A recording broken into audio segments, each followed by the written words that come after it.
أعوذ بالله من الشيطان الرجيم. بسم الله الرحمن الرحيم.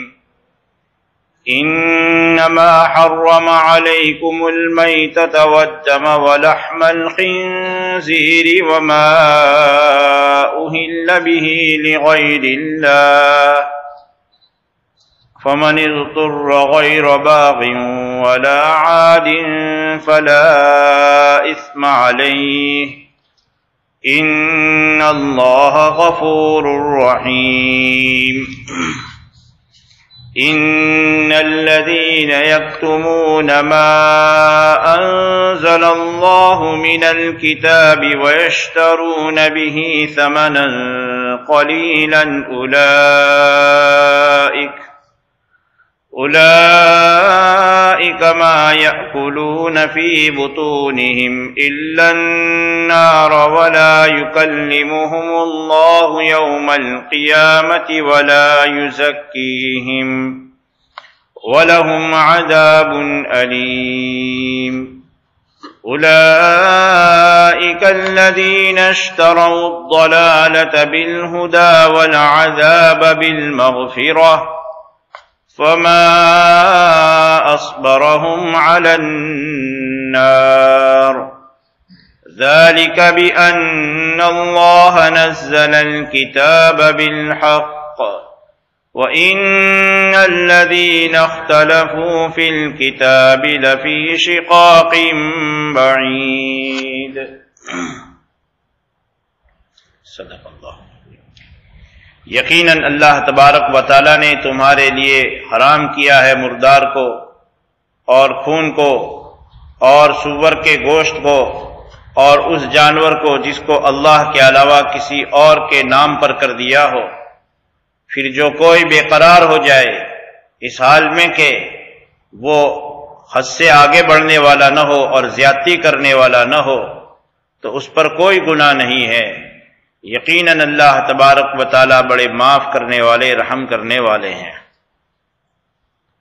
اس آیت میں اس سے پہلی آیت میں اللہ تبارک و تعالیٰ نے ہم سب کو حکم دیا حلال طیب روزی تلاش کرنے، اس کو کھانے اور اسی کو برتنے کا حکم دیا.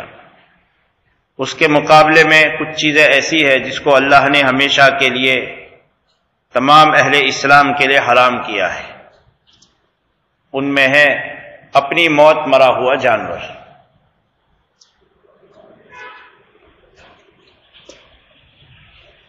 زمانے جاہلیت میں مشرکین نے کچھ کمزور قسم کے لوگوں کے دلوں میں شبہ ڈالا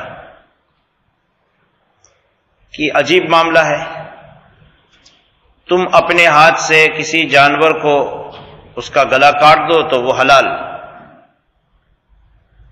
اور جو جانور اپنی موت مرے یعنی کہ مالک نے مار ڈالا تو وہ حرام.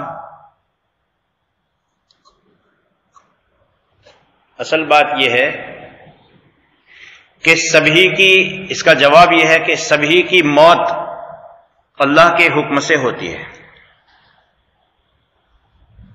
اللہ تبارک و تعالیٰ کے حکم کے بغیر کسی کی موت نہیں ہوتی. بہت سے لوگ ایسے ہوتے ہیں کہ بہت اونچی عمارت سے گرتے ہیں کچھ نہیں ہوتا، اور ایک آدمی کو ایسا ہوتا ہے کہ ہلکی سی ٹھوکر لگی زمین پر گرا اور مر گیا.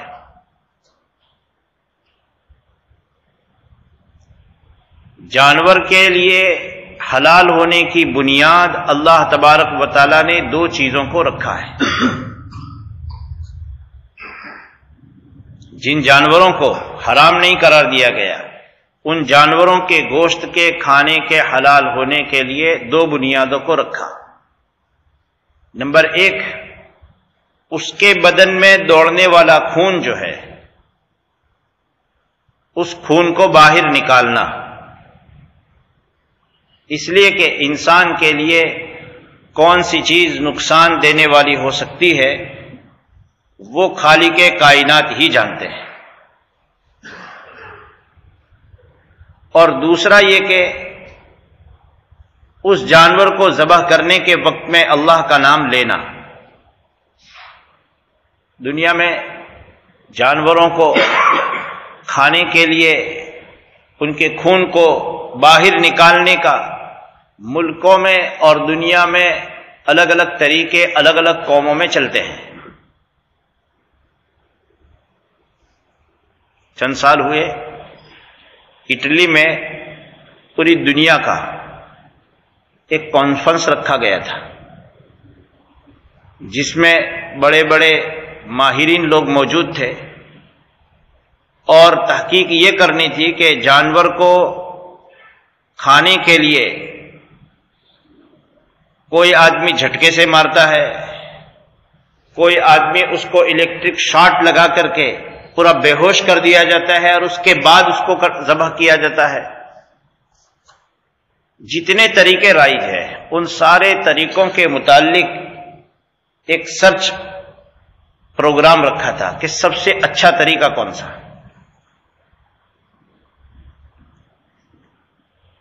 سب کے طریقے، ان کی تفصیلات انہی کے مذہبی لوگوں کے ذریعے سے معلوم کی گئی، اور معلوم کرنے کے بعد لمبے دنوں تک اس میں بحث ہوئی، اور بحث ہونے کے بعد پھر یہ تجویز پاس ہوئی کہ جانور کو ذبح کرنے کا جو طریقہ اسلام نے بتایا ہے یہی سب سے کم جانور کو تکلیف پہنچانے والا ہے، اور اس کے بدن میں رہنے والا خون زیادہ سے زیادہ مقدار میں باہر نکالنے کا یہی ایک طریقہ ہے۔ جانور کو شاٹ دیا جاتا ہے کہ کیوں؟ تاکہ ذبح کی تکلیف جانور کو نہ ہو۔ لوگ یوں سمجھتے ہیں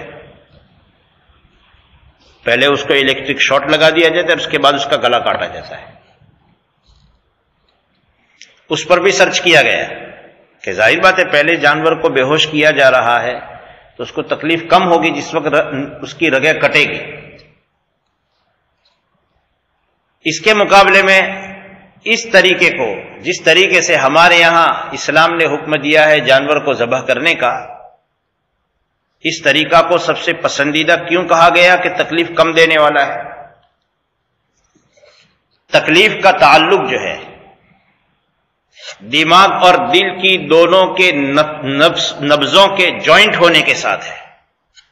دماغ کے ساتھ ایک نبض جا رہی ہے، نس جا رہی ہے، اور دل کے ساتھ بھی جوائنٹ ہے۔ جب یہ دونوں کمپلیٹ جوائنٹ ہوتی ہے تو ایسی صورت میں کسی بھی عضو پر کوئی چوٹ لگتی ہے تو اس چوٹ سے دماغ بھی اثر لیتا ہے، دل بھی اثر لیتا ہے۔ ان لوگوں نے یہ سرچ کیا کہ اسلام نے یہ کہا ہے کہ گلے میں سے ہی اس کی رگوں کو کاٹ دو۔ جب گلے میں رگیں کاٹ دی جاتی ہے تو دل اور دماغ ان دونوں کو جوائنٹ کرنے والی جو چیز تھی وہ کٹ جاتی ہے۔ اسے نہیں معلوم ہے دماغ کو کہ رگ کاٹ دی گئی ہے، لیکن دماغ یہ چاہتا ہے کہ ہمارے پاس آنے والا خون بند ہو رہا ہے، اور دل جو ہے وہ پوری طاقت لگاتا ہے کہ دماغ کو جلدی سے خون پہنچاؤ۔ اب وہ جتنی زیادہ طاقت لگاتا ہے راستے میں کنیکشن کٹ ہے، سارا خون باہر نکل جاتا ہے۔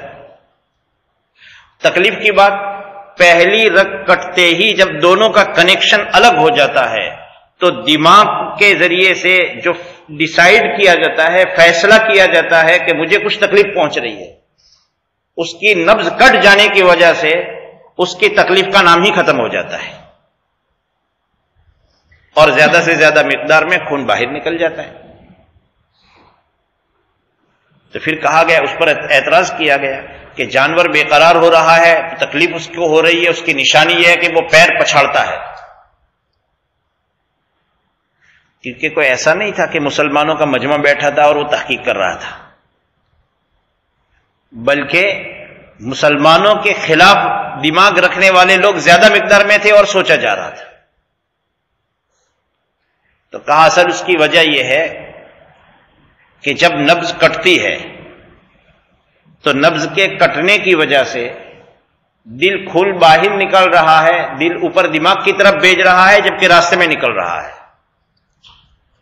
اس لیے دماغ بھی اس بات کو لگا رہا ہے کہ جو خون پہنچانا چاہیے وہ پہنچاؤ. اب نہیں پہنچ رہا ہے تو وہ خون کی طلب میں جانور جو اپنے اعضا کو ہلا رہا ہے، اس وقت ان اعضا کو تکلیف ہو رہی ہے، وہ معنی ہے ہی نہیں، اس لیے کہ دماغ کو الگ کر دیا گیا. تو خیر یہ کہ ہر جانور ویسے مرتا اللہ کے نام پر ہی ہے، لیکن بات یہ ہے کہ اللہ نے جو طریقہ بتایا ایک انسان کو نقصان دینے والے خون کو باہر نکالنے کا، وہ جب بسم اللہ کہہ کر کے اس کے گلے کو کاٹا جا رہا ہے تو وہ خراب خون نکل رہا ہے، اور جانور جب اپنی موت مر رہا ہے تو دونوں حالت میں، چھری چلنے کی صورت میں بھی موت اللہ کے حکم سے ہو رہی ہے، اور اپنی موت مرنے کی صورت میں بھی مرنا تو اللہ ہی کے حکم سے ہو رہا ہے، لیکن پہلے طریقے میں اللہ کی چاہت کے مطابق انسان کو نقصان پہنچانے والے خون کو باہر نکالا جا رہا ہے، اور اپنی موت مرنے کی صورت میں اس کے بدن میں پھیل رہا ہے. لیکن اللہ نے یہ فرمایا میتا کو، مردار کو تم پر حرام کیا گیا. یہ نہیں فرمایا صرف کہ مردار کا کھانا تم پر حرام کیا گیا، تم پر مردار حرام. اس لیے جس کسی طریقے سے بھی مردار سے کوئی آدمی فائدہ اٹھانا چاہے وہ سب کے سب طریقے حرام.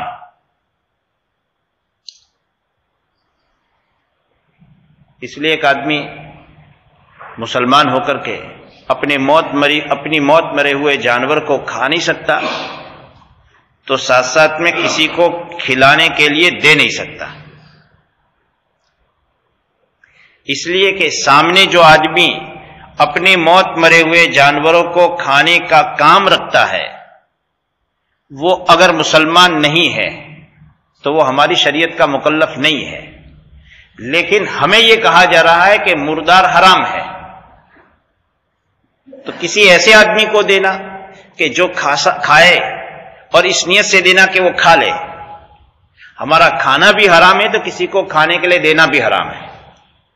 بلکہ حضرات فقہائے کرام اللہ ان کو جزائے خیر دے، انہوں نے لکھا کہ اگر ایک آدمی اپنے گھر میں مرے ہوئے جانور کو کسی بلی کو ڈالے، کتے کو ڈالے کہ وہ کھا لے، وہ کہاں مسلمان ہے، وہ کہاں مکلف ہے اللہ کے احکام کے؟ یہ تو انسان مکلف ہے کہ نہیں، ان کو بھی کھانے کے لیے ان کے سامنے ڈالنا کہ وہ کھا لے یہ بھی جائز نہیں. ہاں یہ بات ہے ہم نے کہیں پھینک دیا، جا کر کے بلی نے کھانا شروع کر دیا، ہم نے اس کو نہیں کہا کہ تو کھانے جا، یا ہم نے بلی کو بلا کر ڈالا نہیں ہے، ہم نے کہیں پھینک دیا اور بلی وہاں جا کر کھا رہی ہے، کتا جا کر کے پھاڑ رہا ہے اور کھا رہا ہے، اس کے ہم ذمہ دار نہیں ہیں. لیکن ہمیں تو نہ کھانا ہے اور نہ ایسی چیز کسی کو، انسان کو یا کسی جانور کو کھانے کے لیے دینا ہے. ایک آدمی خود کھائے نہیں اور مرے ہوئے جانور کو بیچ دے، اس کا پیسہ کھایا جا رہا ہے، وہ بھی جانور ہی کھانا ہوا. اسی طریقے سے خون بھی حرام. اور قرآن کریم میں دوسری جگہ اللہ تبارک نے فرمایا کہ بہنے والا خون حرام. اگرچہ ایک آدمی کی جان کا خطرہ ہو تو ایسی صورت میں جان بچانے کے لیے دوسرے انسان کا خون چڑھانا وہ مجبوری میں علاج کے طور پر جائز ہے. لیکن ایک آدمی خون بیچے اس کی گنجائش نہیں ہے، چاہے انسان کا خون بیچے کہ چاہے جانور کا خون بیچے. ہمیں یہ کہا جا رہا ہے کہ کسی کی مجبوری ہے اور آپ دینا چاہتے ہیں تو دے دو، بیچنا جائز نہیں ہے. یہ پیسہ کمانے کی چیز نہیں ہے.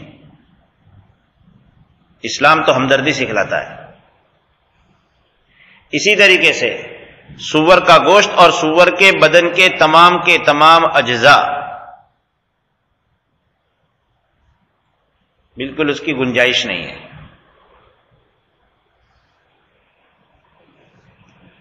چوتھی چیز جو اللہ تبارک تعالیٰ نے بیان فرمائی وہ بہت اہم ہے کسی جانور کو غیر خدا کے نام پر چڑھایا جائے اور غیر خدا کے نام پر اس کو نامزد کر کے ذبح کیا جائے، یہ حرام ہے، اس لیے کہ جان اللہ تبارک تعالیٰ نے پیدا فرمائی ہے، اسی کے نام پر اس کی گنجائش ہے۔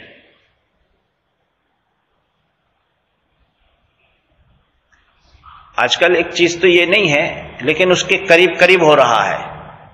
کوئی آدمی بیمار پڑتا ہے تو لوگ کہتے ہیں بھئی جان کے بدلے میں جان ہو جائے، ایک بکرا قربان کر دو، بکرا صدقہ کر دو۔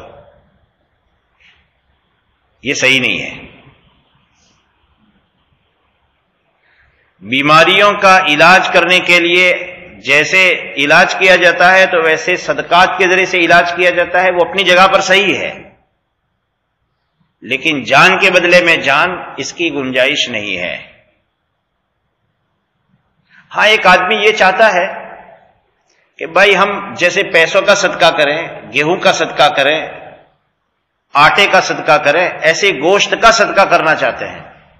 ذبح اس لیے نہیں ہو رہا ہے کہ جان کے بدلے میں جان ہو جائے، لیکن گوشت کے بدلے میں گوشت کو لوگوں کو کھلا کر کے اس کھلانے کا صدقہ کیا جائے تو اس کی اگرچہ گنجائش ہے، لیکن لوگ مارکیٹ میں جان کے بدلے میں جان ہی سمجھتے ہیں، اس سے پرہیز کرنا چاہیے۔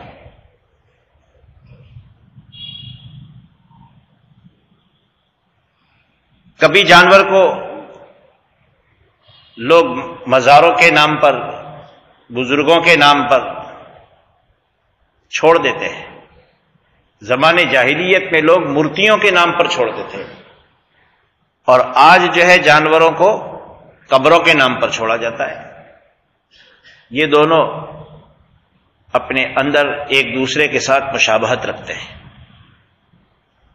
وہ بزرگان جو قبروں میں پہنچے ہیں، ان کو اللہ تبارک و تعالیٰ سے ایک قرب تھا، اللہ تبارک و تعالیٰ کے احکام کی پابندی کی وجہ سے اللہ نے ان کو ایک اعزاز بخشا اور ان کو درجہ دیا اپنے ولی ہونے کا۔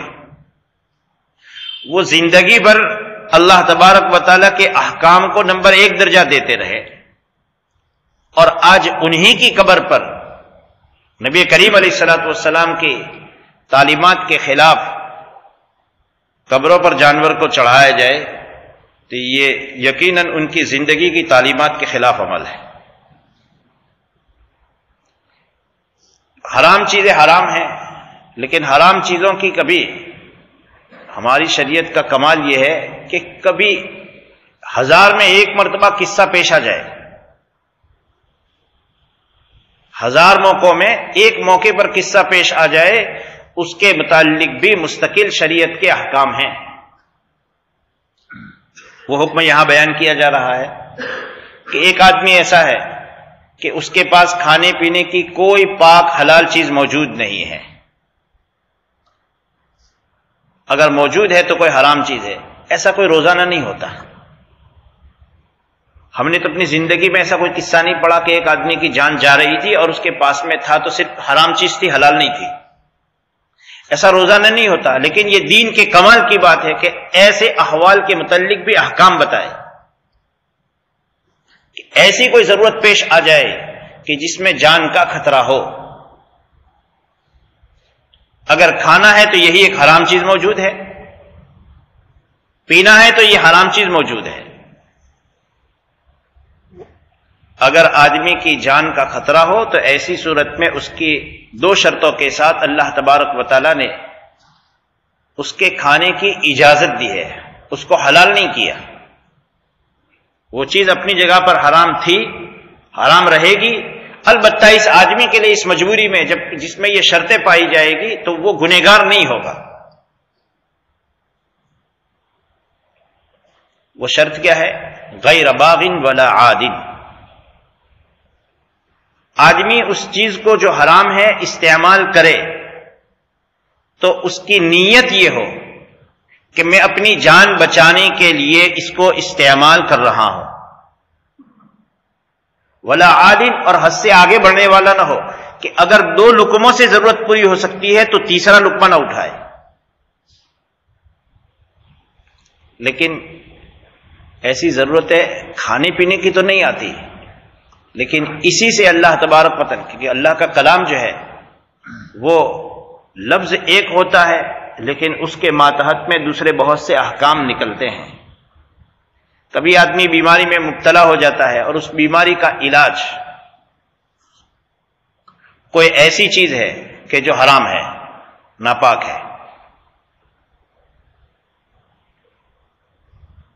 بیماری کی کیسی پوزیشن ہے؟ بیماری کی پوزیشن ایسی ہے کہ اگر علاج نہیں کیا جائے گا تو بیمار رہے گا، بیماری لمبی ہو جائے گی، یا یہ کہ علاج نہیں کرے گا تو جان کا خطرہ ہے، غالب گمان ہے کہ مر جائے گا۔ بیماریاں بھی کئی طرح کی ہوتی ہے۔ یہاں اللہ تبارک تعالیٰ جو کھانے کی اجازت دے رہے ہیں، ایک آدمی جبکہ اس کے پیٹ میں اب آخری وقت ہے، اگر لقمہ گیا تو زندہ رہے گا ورنہ مرے گا۔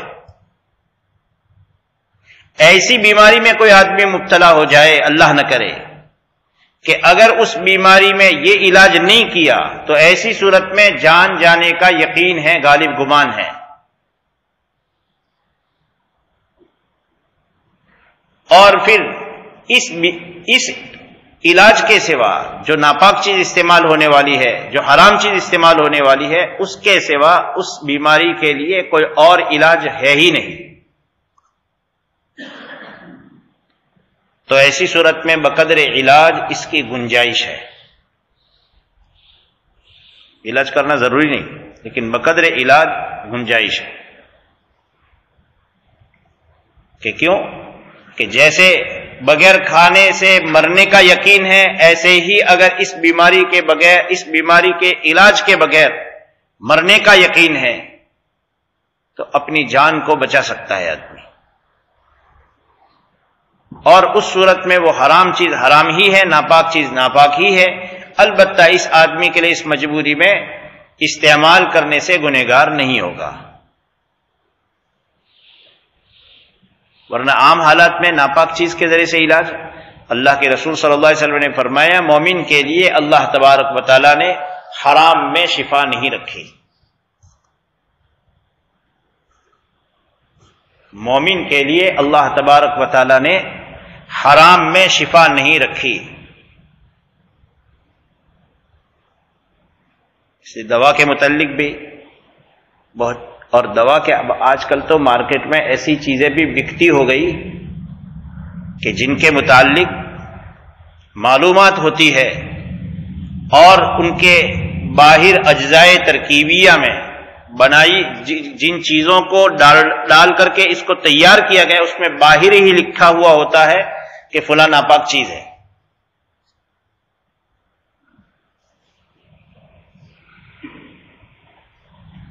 ہمیں اپنی پیٹ میں کسی چیز کو ڈالنے سے پہلے ہی لقمے کے متعلق بہت چوکنا رہنا چاہیے۔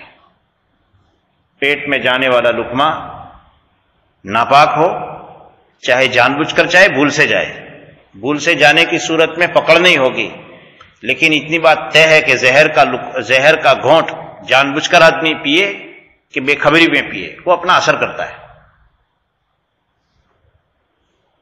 اسی طریقے سے ناپاک روزی جب پیٹ میں جاتی ہے تو ایسی صورت میں اس کا اثر ہوتا ہے۔ اسی لیے تو حجاج بن یوسف نے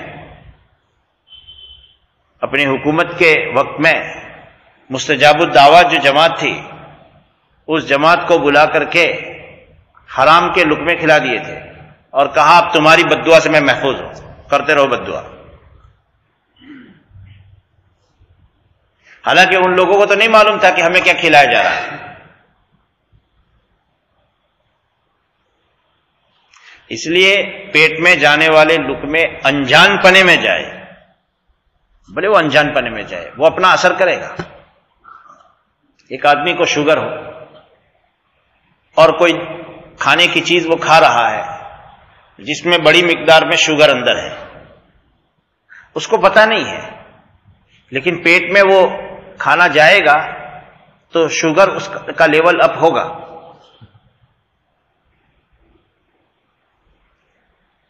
اس کو نہیں معلوم، وہ اپنی جگہ پر ہے۔ اسی طریقے سے روحانیت کے اعتبار سے بھی، جیسے یہ جسمانی طور پر ہم جانتے ہیں کہ فلاں چیز میں شوگر ہے، اس کو کھائیں گے تو شوگر کا لیول بدن میں اوپر ہوتا ہے، اور فلاں چیز کو کھانے سے شوگر کی مقدار اس میں کم ہے تو شوگر کا لیول اپ نہیں ہوتا ہے، یا تو اسی لیول پر رہے گا یا ڈاؤن ہوگا۔ یہ ظاہری اجزاء کے اعتبار سے ہے، ظاہری چیزوں کے اعتبار سے ہیں، تو ایسی ہی روحانیت کے اعتبار سے ہیں کہ بے خیالی میں بھی حرام کا لقمہ جب پیٹ میں جاتا ہے تو اس کا اثر ہوتا ہے۔ اسی لیے لقمے کے متعلق اللہ کے رسول صلی اللہ علیہ وسلم نے فرمایا، اربعٌ اذا کن فیک، چار چیزیں جب تیرے اندر پیدا ہو جائے تو تجھے کوئی نقصان نہیں، تجھ سے جو بھی چھوٹ جائے۔ ان چار چیزوں میں اللہ کے رسول صلی اللہ علیہ وسلم نے مستقل ایک چیز یہ فرمائی، عفۃ فی طعمۃ، پیٹ میں جانے والا لقمہ پاک ہو۔ جب تجھے یہ چیز میسر ہو جائے تو ایسی صورت میں تیرا نقصان نہیں۔ اس لیے بہت تاکید اللہ تبارک و تعالیٰ نے اپنے کلام پاک میں حلال روزیوں کے متعلق اور کھانے پینے، رہنے سہنے، ان ساری چیزوں کے متعلق حلال چیز ہونے کا اور حلال کا خیال رکھنے کی بہت تاکید اسی لیے فرمائی ہے۔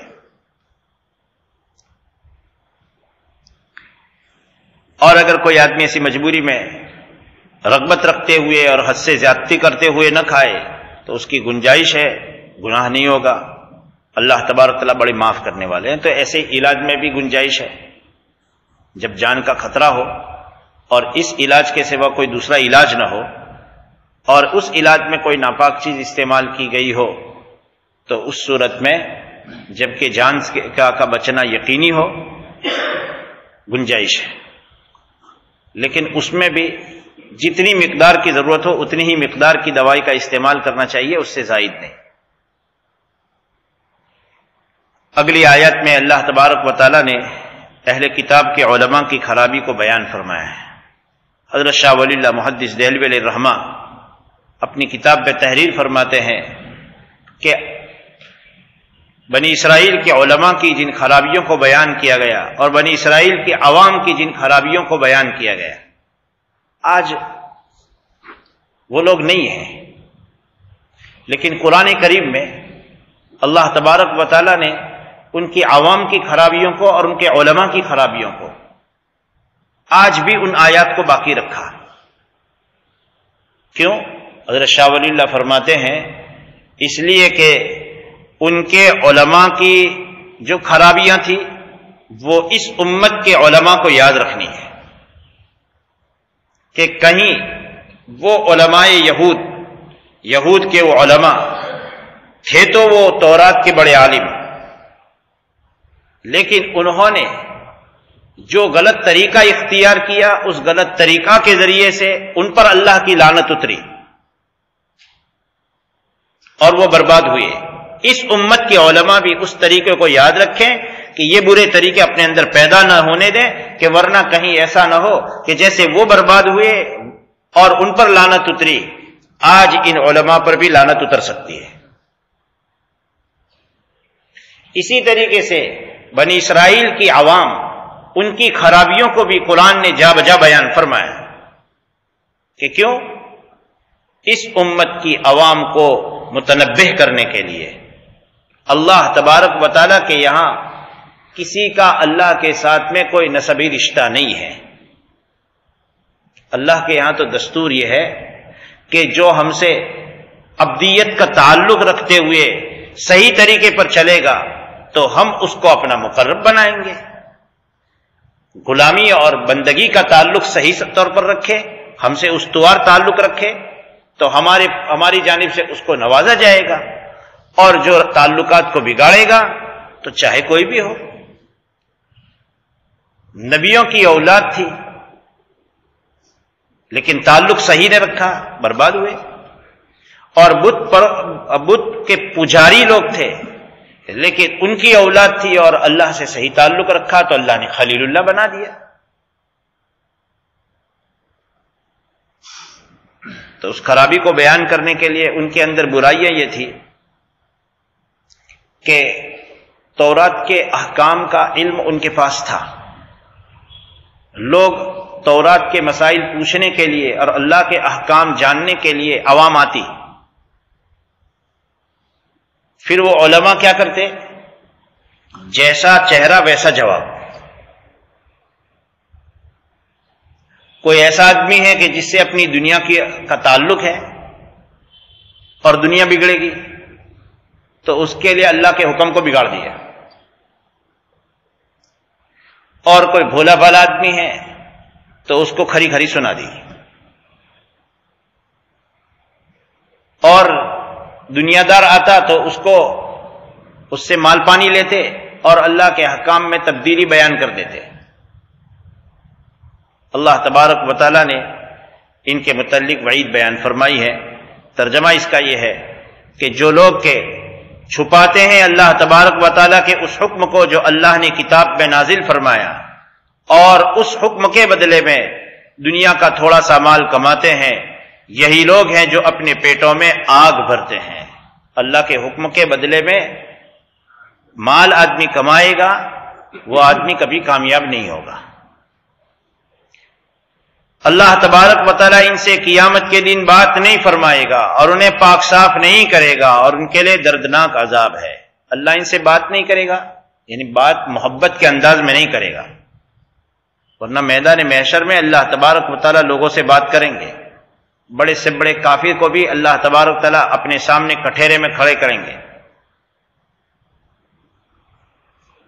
اور اس کو اللہ تبارک و تعالیٰ کی طرف سے ملی ہوئی نعمتوں کے متعلق سوال ہوگا. لیکن وہ بات کرنا ہوا کہ جس میں سن کر کے پھر سزا دی جائے. اللہ تبارک و تعالیٰ ان کو اس طور پر بات نہیں فرمائیں گے، پاک صاحب بھی نہیں فرمائیں گے. اللہ کی پاکی کے بغیر کوئی آدمی جنت میں جا نہیں سکتا. کل میدان محشر میں اپنی پاکی اور صفائی کا سامان اللہ تبارک و تعالیٰ نے تلاش کرنے کا حکم یہاں دنیا میں دیا ہے. سورہ حدید میں بھی اللہ تبارک و تعالیٰ مومنین اور منافقین کا ذکر فرماتے ہیں.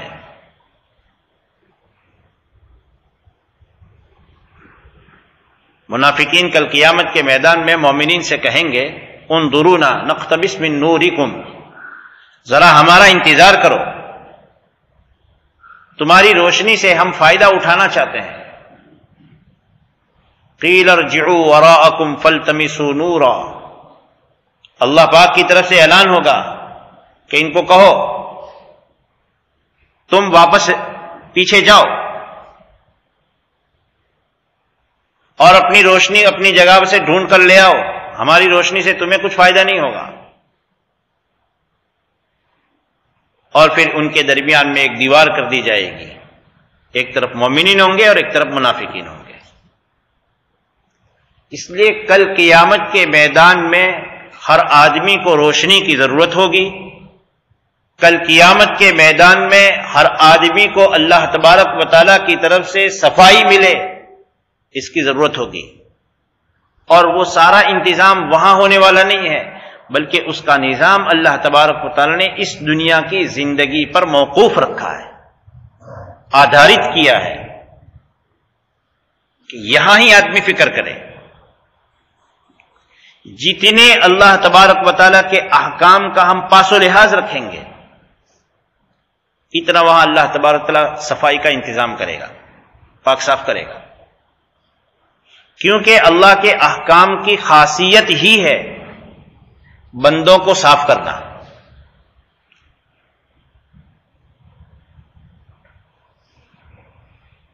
تو کل قیامت کے میدان میں ان علماء یہود کے متعلق اللہ فرماتے ہیں کہ جنہوں نے ہماری تورات کے احکام کے بدلے میں انہوں نے پیسے کمائے، ہم انہیں پاک نہیں کریں گے، دردناک عذاب ہوگا. پھر اللہ مزید فرماتے ہیں یہی لوگ ہیں کہ جنہوں نے ہدایت کے بدلے میں گمراہی کو اور مغفرت کے بدلے میں عذاب کو خرید لیا. ان کے سامنے دونوں راہیں تھی، ہدایت کی راہ بھی تھی، گمراہی کا راستہ بھی کھلا تھا. عذاب کا راستہ بھی تھا اور بخشش کا راستہ بھی تھا. انہوں نے بخشش کے راستے کو چھوڑ کر کے عذاب کے راستے کو پکڑ لیا، ہدایت کی راہ کو چھوڑ کر کے گمراہی کے راستے کو پسند کیا. اس پسند کرنے کو اللہ تبارک و تعالی نے یوں فرمایا گویا کہ انہوں نے اپنے ہاتھوں جان بوجھ کر ہدایت کو بیچا اور گمراہی کو خریدا، مغفرت کو بیچا اور عذاب کو خریدا. فما اصبرهم علی النار، یہ جہنم پر بڑے صبر کرنے والے لوگ ہیں.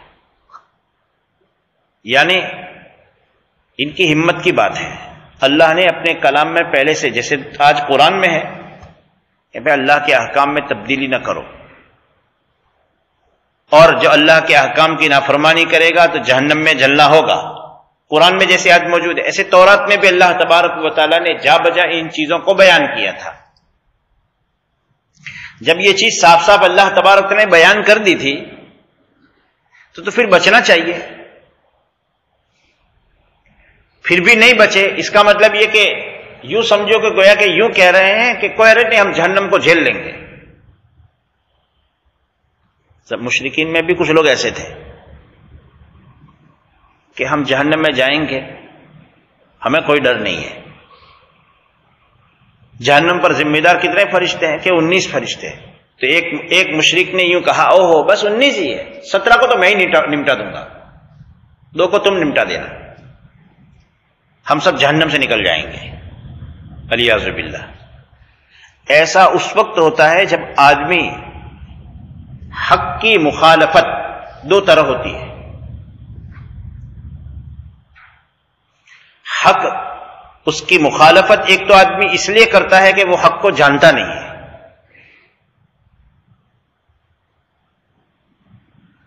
اور ایک حق کی مخالفت ہوتی ہے دیدہ دانستہ، جان بوجھ کر، سمجھ میں آ گیا ہے، اس کے باوجود بھی بات قبول نہیں کرنے کی. جب آدمی حق کی جان بوجھ کر مخالفت پر آتا ہے تو پھر ایسی صورت میں اپنے ہاتھوں اپنے لیے جہنم کو خریدا جا رہا ہے تو بھی آدمی کو سمجھ میں نہیں آئے گا. اور ایسے بہت سے واقعات ہوتے ہیں، بہت سے واقعات ہوتے ہیں.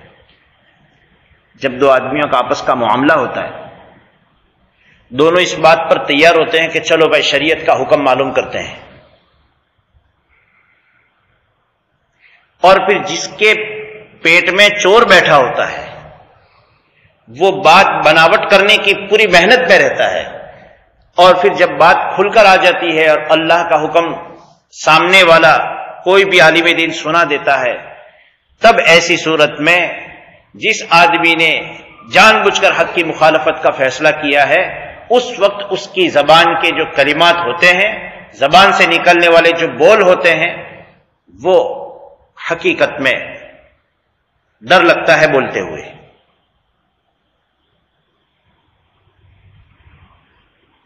اور پھر آدمی اس وقت کس پر آ جاتا ہے؟ اس وقت اپنا ذاتی نقصان ہوتا ہوا نظر آتا ہے تو اپنے آپ کے نقصان کو چھپانے کے لیے دین پر آدمی بولنا شروع کر دیتا ہے. یہ سب وہی طریقہ ہے ان کے علماء کے، ان کی عوام کے. اللہ تبارک و تعالی ہم سب کو بھی سنا رہے ہیں. حالانکہ ہم سب کا یہ عقیدہ ہے کہ ہماری دنیا جو ہے وہ وقتی ہے.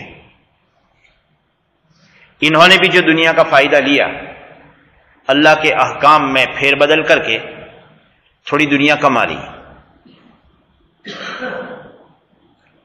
لیکن ان کو بھی تو یقین تھا کہ ایک دن جب مریں گے تو یہ سب چلنے والا نہیں ہے.